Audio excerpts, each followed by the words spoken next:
یہ اللہ کی رحمتوں کا موسم بہار ہے اور اہل ایمان کے لیے کرم نوازیوں، رحمات، برکات اور انوار کا لوٹ سیل میلہ ہے، جس میں گناہگاروں کی بخشش و مغفرت کا ساماں ہوتا ہے اور اللہ ماہ سیام کی ہر شب کو گناہگار جہنم کی آگ سے آزاد فرماتا ہے۔ یہ بابرکت مہینہ اپنے دامن میں اتنی برکتیں لیے ہوئے جلوہ گر ہوتا ہے کہ رسول کریم صلی اللہ علیہ وآلہ وسلم نے ارشاد فرمایا، اگر لوگوں کو پتہ چل جائے کہ رمضان میں کیا ہے تو وہ آرزو کریں کہ پورا سال ہی رمضان رہے۔ اتنی برکتیں اور اتنی رحمتیں اللہ نے اس مبارک مہینے کے دامن میں ڈال دی ہیں۔ میں نے جو آپ کے سامنے آیت کریمہ تلاوت کی ہے، اس میں بھی اس مفہوم کو بیان فرمایا گیا کہ اے ایمان والو، تمہارے اوپر روزے فرض کیے گئے ہیں جس طرح تم سے پہلوں پہ فرض کیے گئے تھے۔ یا ایھا الذین آمنوا کتب علیکم الصیام کما کتب علی الذین من قبلکم۔ کیوں فرض کیے گئے؟ وجہ کیا ہے؟ لعلکم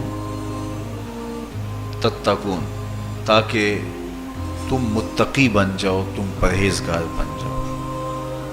تو روزے کی فرضیت کا نتیجہ تقوی کا حاصل ہونا ہے، اتقاء کی دولت کا نصیب ہونا ہے۔ تو اس آیت کریمہ میں 3 چیزیں بیان کی گئی۔ سب سے پہلی، اے ایمان والو، تمہارے اوپر روزے فرض کیے گئے۔ پھر دوسری بات، جس طرح تمہارے سے پہلوں پہ فرض کیے گئے۔ اور تیسری بات، تاکہ تمہیں تقوی کا نور نصیب ہو، تمہیں اتقاء کی دولت نصیب ہو۔ تو ایک تو روزے کی فرضیت کا حکم دیا گیا، اور دوسرا یہ تسلی دی گئی کہ یہ بھوک اور پیاس کی شدت تمہیں ہی نہیں کاٹنا پڑے گی، تم سے قبل بھی لوگ یہ عبادت کرتے رہے ہیں اور وہ اس مشکل عبادت سے تقوی کو حاصل کرتے رہے ہیں، اور تمہیں بھی ہم اس راستے سے تقوی نصیب کرنا چاہتے ہیں۔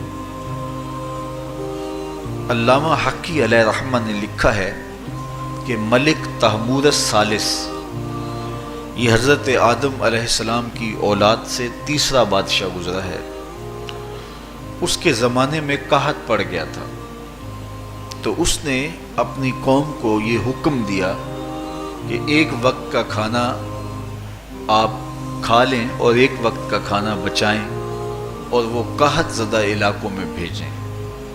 تو قوم نے اس حکم کو بصر و چشم قبول کیا اور ایک وقت کا فاقہ کاٹ کے اپنے ان بھائیوں کے لیے وہ کھانا بھیجتے جو قحط میں مبتلا تھے۔ قوم کی یہ ادا اللہ کو پسند آ گئی اور وقت کے نبی پر وحی کی گئی کہ تمہارے اس عمل کو ہم عبادت قرار دیتے ہیں۔ تو حضرت آدم علیہ السلام کے بعد متصل ہی یہ عبادت فرض کی گئی، اور پھر جتنی بھی ملتیں، قومیں اور امتیں آئیں، ان میں روزے کی تحسین کی گئی اور روزے کی تلقین کی گئی۔ پرانی جتنی بھی کتابیں ہیں، اناجیل ہیں، تورات ہے، اس میں روزہ داروں کی تعریف موجود ہے۔ اور حضور علیہ السلام جب اس دنیا پہ تشریف فرما ہوئے تو آقا کریم روزے کی فرضیت سے پہلے بھی روزے رکھتے تھے۔ ویسے روزہ سن 2 ہجری کو فرض ہوا ہے، شعبان المعظم کے مہینے میں، لیکن اس سے قبل بھی ایام 20 کے حضور روزے رکھتے تھے، اور اس کے علاوہ بھی مختلف ایام میں اللہ کے محبوب روزے رکھتے تھے۔ روزے کی فرضیت کے بعد حضور علیہ السلام کی زندگی میں کل 9 رمضان آئے ہیں، جس میں 7 29 کے تھے اور 2 30 کے تھے۔ یہ بات ذہن میں رکھیے گا کہ روزے 29 ہوں ثواب پھر بھی 30 کا دیا جاتا ہے. تو زیادہ تر جو رمضان المبارک کے مہینے ہوتے ہیں وہ 29 کے ہوتے ہیں، 30 کے کم ہوتے ہیں. حضور کی زندگی میں 9 میں سے 7 جو ہیں وہ 29 کے ہوئے ہیں اور 2 30 کے ہوئے ہیں، تو ثواب پورے 30 کا ہی ہے. بعض لوگوں کو زیادہ ہی مسئلہ ہوتا ہے، 29 ہو جائیں تو یہ اللہ کا کرم ہے کہ روزہ رکھنا بھی نہیں پڑا اور 30ویں کا ثواب بھی مل گیا، لیکن وہ شور مچا دیتے ہیں کہ یہ روزہ کھا گئے ہیں. میرا نہیں خیال کہ کسی کو اپنے ذمے اتنی بڑی امت کا بوجھ لینے کی پریشانی ہو اور وہ خام خواہ ایک روزے کے لیے پوری امت کا بوجھ اپنے کندھوں پہ ڈال لے. تو 29 روزے ہوں یا 30 ہوں، اللہ ثواب پورے 30 کا ہی عطا کرتا ہے. روزہ اللہ تعالیٰ جل شانہ کی رضا اور اس کی محبت کے حصول کا ذریعہ ہے، اور اس کا عملی نتیجہ جو اس آیت کریمہ میں بیان کیا گیا وہ تقوی ہے. لعلکم تتقون، روزہ اس لیے فرض کیا گیا کہ تمہیں تقوی نصیب ہو جائے، اتقاء کی دولت نصیب. اب سوال یہ ہے، کیا تقوی بھوک اور پیاس سے حاصل ہوتا ہے؟ پیاس کاٹنے سے، بھوک کاٹنے سے کیا تقوی نصیب ہو جاتا ہے؟ صبح سے لے کر شام تک روزہ رکھنے کی تلقین کی گئی. یہاں ناروے میں اور مختلف ممالک کے اندر 20 گھنٹے کا روزہ ہے، اور ہمارے بھی یہاں 16-17 گھنٹے مسلسل شدت کی گرمی میں بھوک اور پیاس کاٹنا ہوتی ہے. تو اتنا طویل دورانیہ جو بھوک اور پیاس کاٹی ہے، اس کا مقصد رزق بچانا نہیں ہے، بلکہ وَيُزَادُ فِيهِ رِزْقُ الْمُؤْمِنِ، ماہ صیام میں مومن کا رزق بڑھ جاتا ہے. آپ اپنا بجٹ دیکھ لیجئے، باقی مہینوں کی نسبت ماہ صیام میں آپ کے اخراجات زیادہ ہوتے ہیں اور کشادگی ہوتی ہے. تو یہ کوئی خوراک بچاؤ مہم نہیں ہے، بلکہ رزق تو بڑھ جاتا ہے، لیکن اس کے باوجود 20 گھنٹے، 17 18 گھنٹے پیاس اور بھوک کاٹنا، اس کا کوئی مقصد ہے تو وہ مقصد قرآن نے بیان کیا کہ اس کے نتیجے میں تمہیں اتقاء کی دولت ملے گی، تمہیں تقوی کا نور نصیب ہوگا. سوال یہ کھڑا ہوا، کیا بھوک اور پیاس کاٹنے سے تقوی مل جاتا ہے؟ تو اس کو سمجھنے کے لیے ایک مختصر تمہید سمجھنا ہوگی، اور وہ یہ کہ ہمارے 2 دشمن ہیں جو ہمیں جادہ مستقیم سے ہٹانے کے لیے دن رات کوشاں ہیں. ایک شیطان اور دوسرا نفس. یہ 2 دشمن ہیں جو ہماری متاع عمل، ہمارا خلوص، ہماری للہیت، ہمارا باطن لوٹنے کے لیے ہر وقت مستعد اور فعال رہتے ہیں.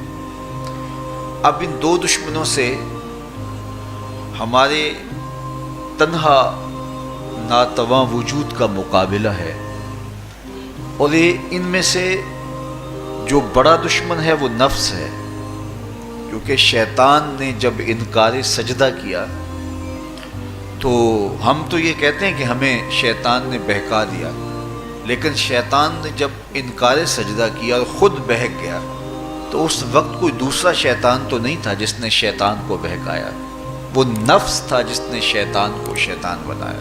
اس نے اندر سے کہا انا خیر منہ، میں بہتر ہوں. تو یہ انانیت جو تھی، انا خیر منہ، اس نے اس کو بہکایا. تو شیطان کو شیطان بنانے والا نفس ہے، تو نفس شیطان سے بھی بڑا دشمن ہے. ایک بزرگ تھے، وہ ساری زندگی اپنی زبان پہ انا کا لفظ نہیں آنے دیتے تھے. اس مفہوم کو بیان کرنا ہوتا تو وہ با الفاظ دیگر بیان کرتے. میں کا لفظ، انا کا لفظ وہ اپنی زبان پہ ساری زندگی انہوں نے جاری ہی نہیں ہونے دیا. کہتے تھے اس لفظ نے شیطان کا بیڑا غرق کر دیا، تو میں یہ لفظ زبان پہ آنے نہیں دوں گا. اچھا، بندے بھی بڑے عجیب ہوتے ہیں. کسی نے کہا لو ان کی زبان پہ یہ لفظ آتا کیوں نہیں، میں جاتا ہوں اور ان کی زبان پہ یہ لفظ آئے ہی آئے. چلے گئے. بزرگ تشریف فرما تھے، نماز کا وقت قریب ہو رہا تھا. حضرت ایک مسئلہ پوچھنے آیا ہوں. کہا پوچھئے. شیطان کو کس چیز نے برباد کیا؟ حضرت آپ تو بولیں گے کہ میں نے، آنا نے، تو کہوں گا جیسے بھی ہوا ان کے زبان پہ لفظ میں تو آ ہی گیا نا۔ تو وہ بزرگ بھی بڑے سیانے تھے، اس کی نیت کا کھوٹ سمجھ گئے، فرمانے لگے بیٹا نماز کا وقت ہو گیا ہے، نماز پڑھ لیتے ہیں پھر اس پہ بات ہوتی ہے۔ نماز ہوئی، سلام پھرا تو خود ہی فرمانے لگے کسی نے کہا تھا کہ شیطان کو کس چیز نے برباد کیا، جواب دینا چاہ رہا ہوں کس نے پوچھا تھا، جھٹ کھڑا ہو گیا میں نے کہا اسی چیز نے اس کا بیڑا غرق کر دیا۔ تو جو نفس تھا وہ شیطان کو شیطان بنانے والا ہے، تو ہمارے ساتھ نفس بھی لگا ہوا ہے، ہمارے پیچھے شیطان بھی لگا ہوا ہے۔ شیطان بھی بڑا مکار دشمن ہے، چھوٹا دشمن یہ بھی نہیں ہے۔ یہ ہماری متاع عزیز کو، متاع ایمان کو، متاع عمل کو، متاع خلوص کو لوٹنے کے لیے دن رات مستعد اور فعال رہتا ہے۔ اللہ کے محبوب نے فرمایا الشیطان جاسم علی قلب ابن آدم فاذا ذکر اللہ خانس واذا غفل وسوس۔ شیطان اولاد آدم کے دل پہ قبضہ جما کے بیٹھ جاتا ہے، جب یہ اللہ کا ذکر کرتا ہے تو بھاگ جاتا ہے، اور جب یہ اللہ کے ذکر سے غافل ہوتا ہے تو یہ وسوسہ اندازی کرتا ہے۔ تو شیطان اولاد آدم کے دل پہ قبضہ جماتا، اسے پتہ ہے کہ دل قابو میں آ گیا تو پورا بدن قابو میں آ گیا، چونکہ میرے اعضائے بدنیاں میرے دل کے تابع ہیں۔ موسم اچھا ہے، رت سہانی ہے، صحن چمن میں پھول کھلے ہیں، لیکن میرا دل نہیں چاہ رہا تو ٹانگیں جنبش ہی نہیں کریں گی۔ مرغن غذائیں سامنے پڑی ہیں اور آپ کا تقاضا ہے کہ جناب لے لیجئے، لیکن میرا جی نہیں چاہے گا تو ہاتھ جنبش نہیں کریں گے۔ آسمان ستاروں اور کہکشاؤں سے بھرا ہوا ہے، جی نہیں چاہے گا تو نظر نہیں اٹھے گی۔ آپ سماعتیں بچھائے بیٹھے تھے، جی نہیں چاہے گا زبان نہیں بولے گی۔ تو پورے آزاد دل کے تابع ہیں، اور اگر دل شیطان کے تابع ہو گیا، اس کے ہتھے چڑھ گیا، تو پھر اعضاء وہی کریں گے جو شیطان چاہے گا۔ اور اگر یہ دل مالک کی محبت سے سرشار ہوگا تو پھر دل جو چاہے گا وہی اعضاء کریں گے، تو دل اللہ کی نافرمانی کی چاہت ہی پیدا نہیں ہونے دے گا، تو اعضاء بدنیاں کا رخ بھی اللہ کی رضا کے حصول کے لیے ہوگا۔ تو شیطان بھی قبضہ دل پہ جماتا ہے اور دل کو قابو میں کر کے حضرت انسان کا بیڑا غرق کرتا ہے۔ اللہ تعالیٰ کا کرم یہ ہوا اذا جاء رمضان سلسلۃ الشیاطین، اللہ کے محبوب علیہ السلام ارشاد فرماتے ہیں جب ماہ صیام آتا ہے تو شیاطین جکڑ دیے جاتے ہیں، جنت کے دروازے کھول دیے جاتے ہیں، جہنم کے دروازے بند کر دیے جاتے ہیں۔ اب ہمارے دو دشمن تھے، ایک نفس اور دوسرا شیطان، دونوں کے مقابلے میں ناتواں اور کمزور جان کو مقابلے میں آنا پڑتا تھا، لیکن جب ماہ صیام آیا، یہ ماہ انور آیا، تو ہمارے دو دشمنوں میں سے ایک دشمن باندھ دیا گیا۔ اب ہمارا مقابلہ صرف ایک دشمن سے رہ گیا۔ دیکھیے ماہ رمضان آتا ہے تو مسجدوں کے در کشادہ ہو جاتے ہیں، لوگوں کا رجحان دین کی طرف ہوتا ہے۔ جو 5 نمازیں بھی نہیں پڑھتے ہوتے ان کو تراویح میں بھی کھڑا ہوتا دیکھتے ہیں، اہتمام ہوتا ہے، نیکی کا، صدقہ و خیرات کا ماحول پیدا ہوتا ہے۔ ایسا کیوں ہے کہ شیطان بن گیا، لیکن اس کے باوجود نظر بھٹک رہی ہے، خیالوں میں آوارگی ہے، اور رشوت کا بازار گرم ہے۔ کیوں کہ ابھی نفس موجود ہے۔ تو نیکی کا جو ماحول پیدا ہوا یہ شیطان کے بن جانے کی وجہ سے، اور برائی کا ماحول اب بھی موجود ہے یہ نفس کے موجود ہونے کی وجہ سے۔ تو ہمارے دو دشمن ہیں جو ہمیں جادہ مستقیم سے ہٹاتے ہیں، ایک شیطان اور دوسرا نفس۔ اب جب ماہ صیام آیا تو شیطان باندھ دیا گیا، اب ہمارا مقابلہ صرف نفس سے ہے، اور یہ نفس شیطان سے بھی بڑا دشمن ہے۔ شیطان کو شیطان بنانے والا نفس ہے، اور وہ ہمارے ساتھ جڑا ہوا ہے۔ ماہ صیام میں شیطان تو بند گیا لیکن نفس نہیں بندھا۔ اب ہمیں اپنے نفس کو کمزور کر کے اور اپنی فتح حاصل کرنی ہے اور تقوی کی منزل کو پانا ہے۔ اب شیطان تو اللہ نے باندھ دیا، اب نفس کو کیسے باندھیں؟ تو آئیے نفس کی بندش کیسے ہوگی یہ کسی ایکسپرٹ سے پوچھیں گے کہ یہ کیسے اس کو باندھیں گے، اس کو کیسے قابو میں کریں گے۔ تو کسی ایسے شخص سے پوچھیں جو اس شعبے کا ماہر ہو۔ تو علامہ اقبال کے مرشد ملا جلال الدین رومی علیہ رحمہ کہتے ہیں آؤ تمہیں میں ایک معالج کا پتہ دیتا ہوں جو تمہیں اس بیماری کا علاج بتائے گا اور اس کی بندش کے طریقے بتائے گا۔ شیخ رومی علیہ رحمہ فرماتے ہیں ہفت شہر عشق را اتار گشت ما ہنوز اندر خم یک پوچام۔ عشق کے ساتوں شہر شیخ فرید الدین اتار گھوم چکے ہیں، اور میرے جیسا شخص عشق کے پہلے شہر کی پہلی گلی کے کونے پہ کھڑا ہے۔ اب اندازہ کیے کہ جن کا پتہ حضرت ملا جلال الدین رومی دے رہے ہیں وہ کس بلند مرتبے پہ فائز المرام ہے۔ فرمایا کہ وہ عشق کے ساتوں شہر گھوم چکے ہیں اور میں پہلے شہر کی پہلی گلی کی نکر پہ کھڑا ہوں۔ اب شیخ فرید الدین علیہ رحمہ سے پوچھئے کہ شیطان تو بند گیا، اب نفس کا وبال ہمارے اوپر پڑ رہا ہے اور ہم اس کے باوجود ماہ صیام کے اندر گناہوں میں منہمک ہیں، تو ہمیں بتایا جائے کہ اس نفس کا علاج کیسے کیا جائے، ہمیں آپ کا پتہ بتایا گیا ہے۔ تو شیخ فرید الدین اتار بولے نفس نتواں کشت الا باسے چیز باتو گوئم یادگیرش اے عزیز۔ نفس نہیں مرتا، لیکن اگر تین اسلحے تیرے پاس ہوں تو یہ ٹھہر بھی نہیں سکتا۔ وہ تین اسلحے کون سے ہیں؟ خنجر خاموشی و شمشیر جو، نیزائے تنہائی و ترک ہجو۔ خاموشی کا خنجر، بھوک کی تلوار اور تنہائی کا نیزہ، یہ تین اسلحے ایسے ہیں اگر تو یہ لے کر کے نفس پہ ٹوٹ پڑے تو پھر نفس کا مقابلہ تیرے لیے آسان ہوگا۔ خنجر خاموشی، خاموشی کا خنجر، اللہ کے محبوب علیہ السلام نے فرمایا من صامت نجا، جو خاموش ہو گیا وہ نجات پا گیا، کیونکہ انسان کی زندگی کی زیادہ آفتیں اس کی زبان کی وجہ سے ہیں۔ آپ اپنے گناہوں کا اور میں اپنے گناہوں کا اگر احتساب کروں تو ہمیں سب سے زیادہ گناہ زبان کے ملیں گے۔ آنکھیں بھی گناہ کرتی ہیں، ہاتھ بھی گناہ کرتے ہیں، پاؤں بھی گناہ کرتے ہیں، لیکن سب سے زیادہ گناہ زبان کرتی ہے۔ جھوٹ بھی بولتی ہے، غیبت بھی کرتی ہے، شکوہ بھی کرتی ہے، گالی سب و شتم اور کیا کچھ زبان کے گناہ ہیں۔ اسی لیے اللہ کے محبوب نے فرمایا جو تمہارے دو جبڑوں کے درمیان ہے یعنی زبان اور دو ٹانگوں کے درمیان ہے تمہاری پارسائی کی جگہ، تم ان دو چیزوں کی مجھے ضمانت دے دو، میں محمد تمہیں جنت کی ضمانت دے دیتا ہوں۔ تو انسان کے سب سے زیادہ گناہ زبان کے ہیں اور اس کی پارسائی کی جگہ کے۔ تو اس لیے میرے حضور نے فرمایا من صامت نجا، جو خاموش ہو گیا وہ نجات پا گیا۔ خنجر خاموشی، خاموشی کا خنجر نفس کشی کا ایک مؤثر ذریعہ ہے۔ اور دوسری بات بشمشیر جو، اور بھوک کی تلوار، تو بھوک سے نفس کا مقابلہ کیا جا سکتا ہے، بھوک کی تلوار سے نفس کا سر کاٹا جا سکتا ہے۔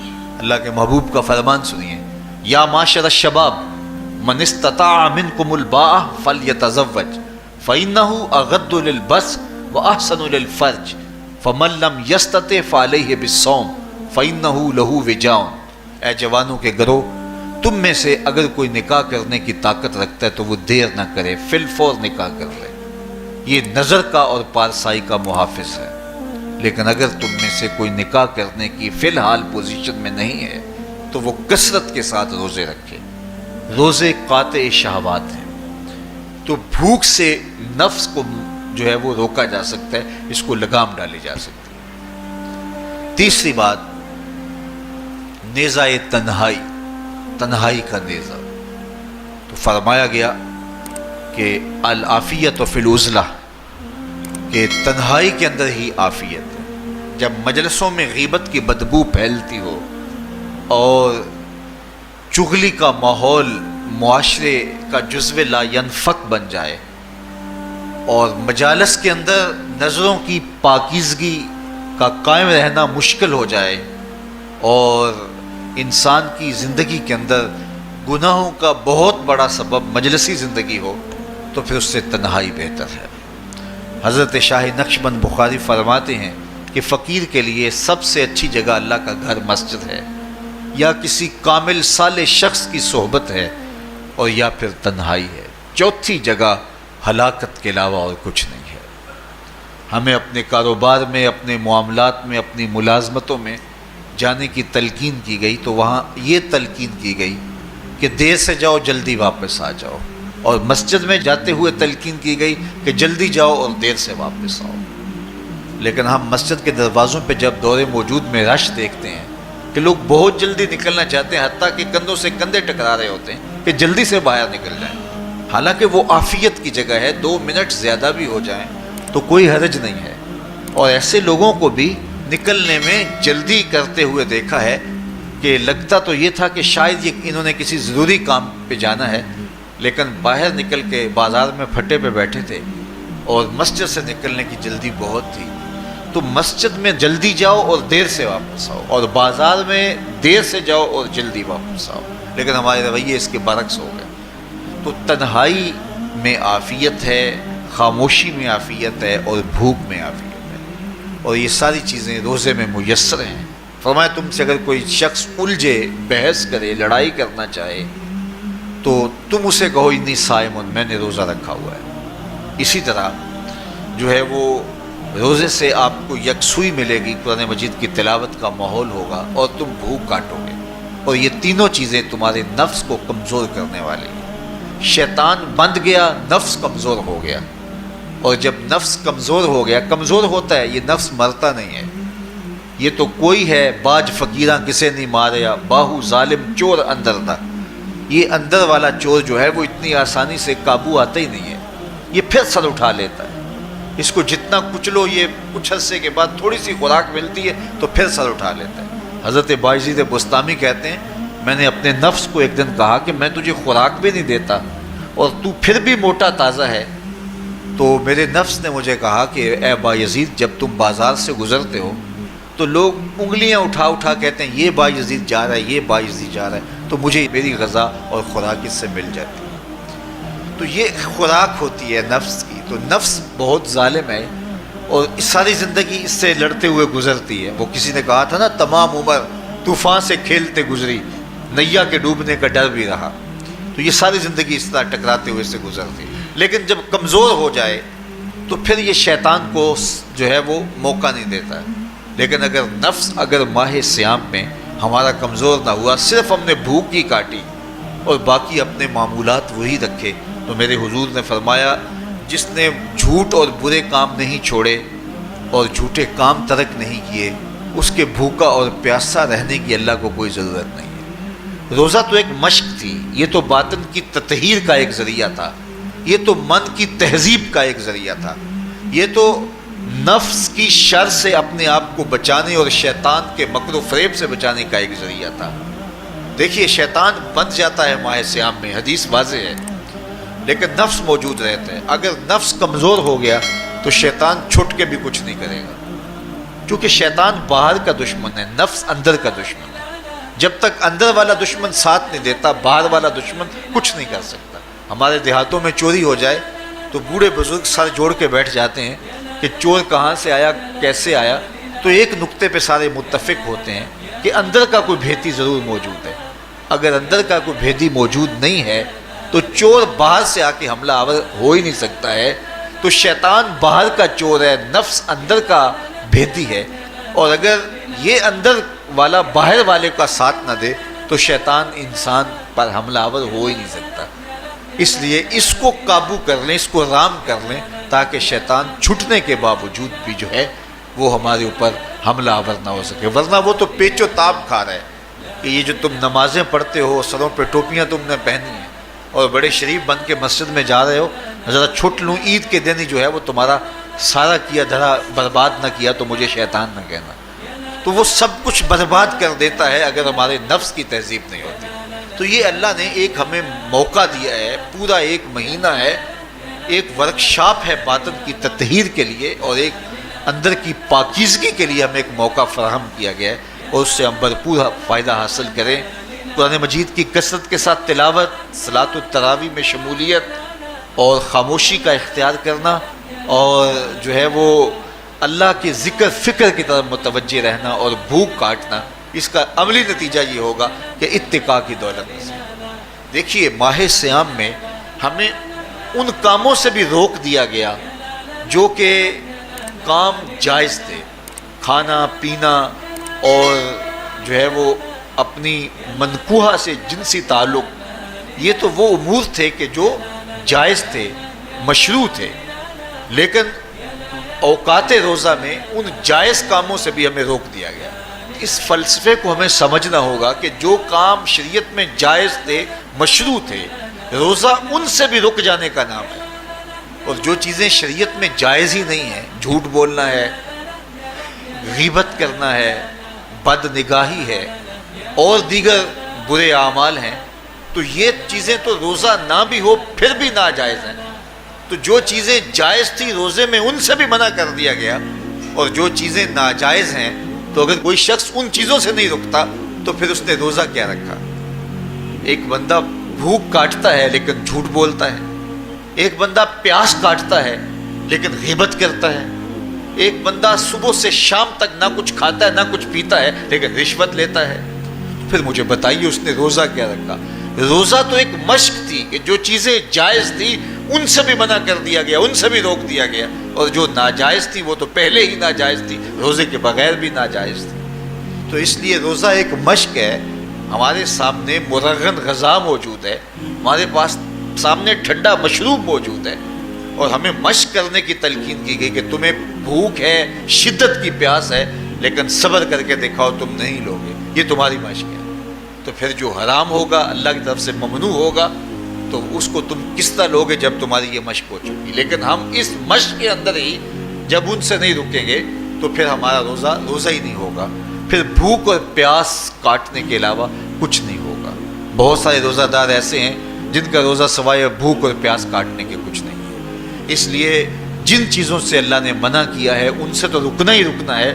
جو چیزیں مشروع ہیں ان سے وقتی طور پہ روکا گیا تو ان سے بھی روک کر کے روزے کی تکمیل کی جائے۔ اچھا، روزے میں ایک اور چیز ہے کہ ہمارے صوفیاء مراقبہ کر کے ایک دولت پاتے ہیں، اور وہ کیا کہ اللہ دیکھ رہا ہے۔ وہ مراقبے میں بیٹھ جاتے ہیں اور اس تصور میں ڈوب جاتے ہیں کہ میرا اللہ مجھے دیکھ رہا ہے، اور یہ یقین اپنے اندر اتارتے رہتے ہیں۔ اس کا نتیجہ یہ ہوتا ہے کہ پھر گناہ کرنا مشکل ہو جاتا ہے۔ یہ تصور جب بندے کے ساتھ جڑ جاتا ہے کہ میرا اللہ مجھے دیکھ رہا ہے۔ ماہ سیام میں یہ دولت اللہ بانٹ دیتا ہے۔ جو مراقبے سے صوفیاء حاصل کرتے ہیں، اللہ تعالیٰ اس دولت کو اہل ایمان پہ چھڑک دیتا ہے۔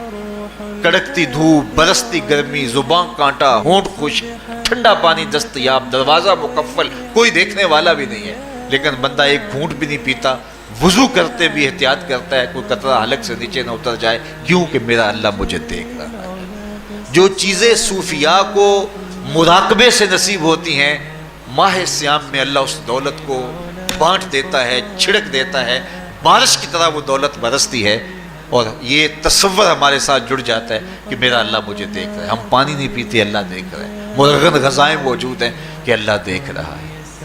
تو میں یہ پوچھتا ہوں کہ ہم کھانا نہیں کھاتے کہ اللہ دیکھ رہا ہے، ہم پانی نہیں پیتے کہ اللہ دیکھ رہا ہے، لیکن جب رشوت لے رہے ہوتے ہیں اللہ اس وقت نہیں دیکھتا؟ جب نظر بھٹک رہی ہوتی ہے اللہ اس وقت نہیں دیکھتا؟ جب خیال بہک رہا ہوتا ہے اللہ اس وقت نہیں دیکھتا؟ جب سوچوں میں آوارگی آتی ہے اللہ اس وقت نہیں دیکھتا؟ تو یہ صرف وہ کھانے اور پینے کو ہی دیکھ رہا ہے، باقی امور زندگی کو نہیں دیکھ رہا، اور وہ کیا صرف رمضان میں دیکھتا ہے، غیر رمضان میں نہیں دیکھتا؟ تو یہ جو نور اترا تھا ماہ سیام میں، اس کو اپنے اندر اگر جذب کر لیا جائے تو زندگی سنور جاتی ہے۔ جو مراقبوں سے حاصل ہوتا تھا ماہ سیام میں، وہ میںہ کی طرح برسا، اور ہم اس کے اپنے اندر سمو لیں، جذب کر لیں، تو نتیجہ یہ ہوگا کہ ہماری زندگی نور نہ لا نور ہو جائے گی۔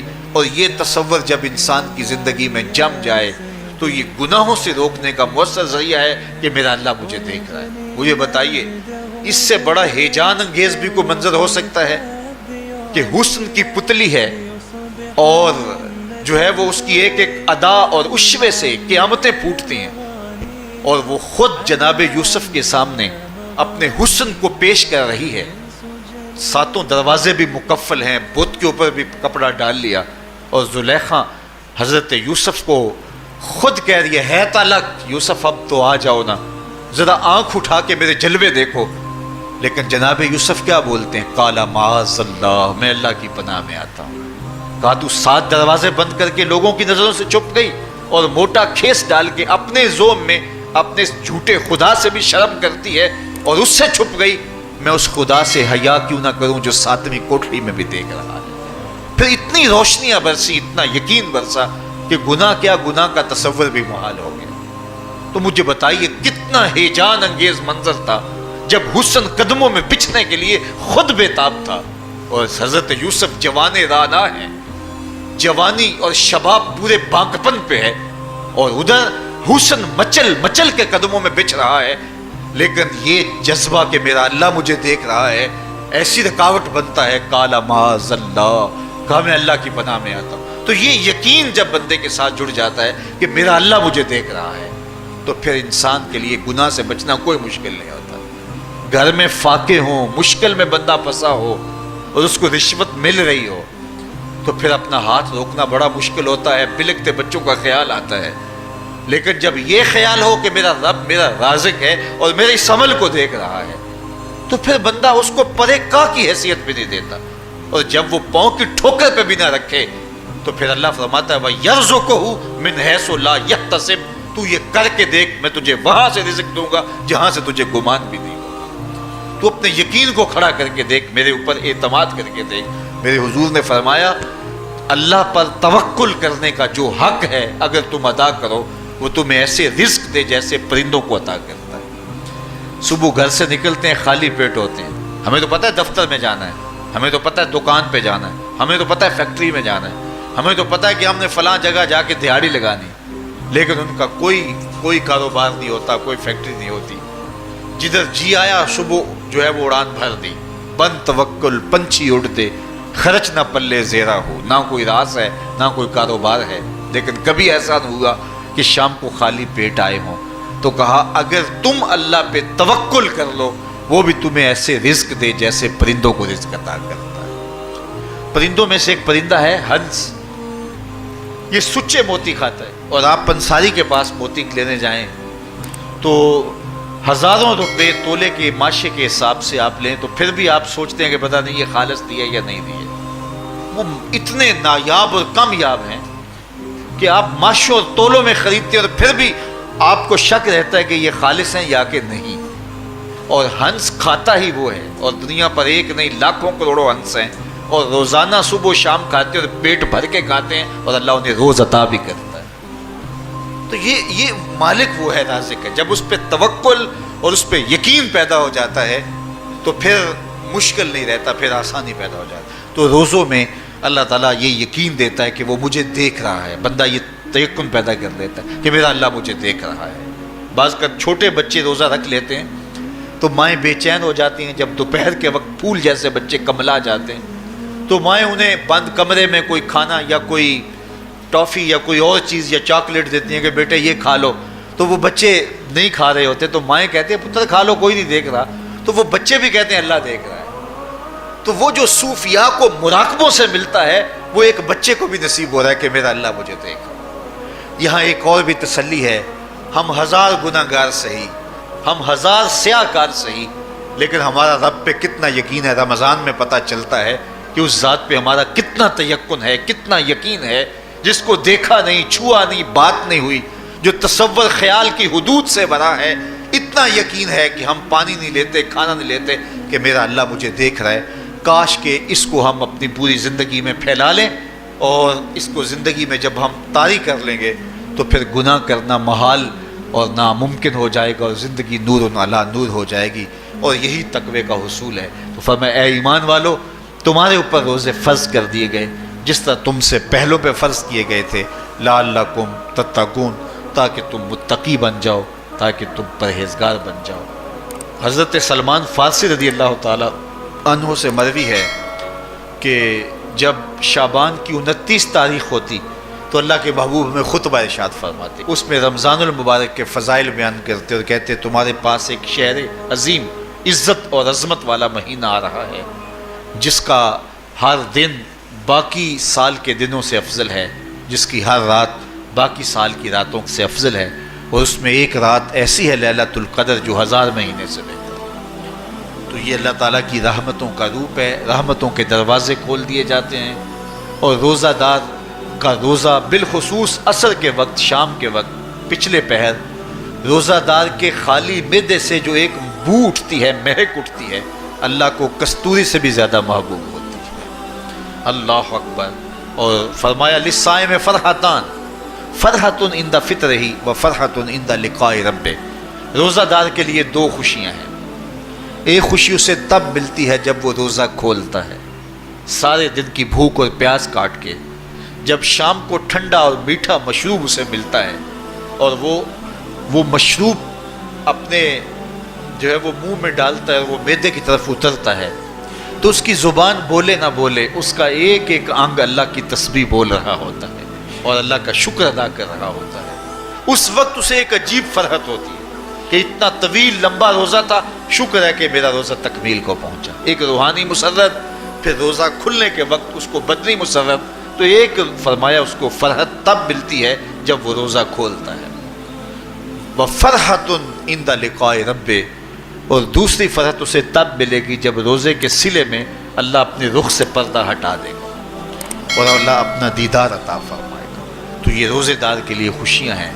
تو خوش نصیب ہیں وہ لوگ جو ماہ صیام کے روزے پورے خشوع و خضوع کے ساتھ رکھتے ہیں اور اس کی برکتوں سے مالا مال ہوتے ہیں۔ ورنہ بعض لوگ میں نے ایسے بھی دیکھے ہیں، وہ چھوٹی چھوٹی بیماریوں کا بہانہ بنا کے روزہ ترک کر دیتے ہیں اور انہیں حوصلہ ہی نہیں پڑتا روزہ رکھنے کا، چونکہ الصوم نصف الصبر، روزہ آدھا صبر ہے۔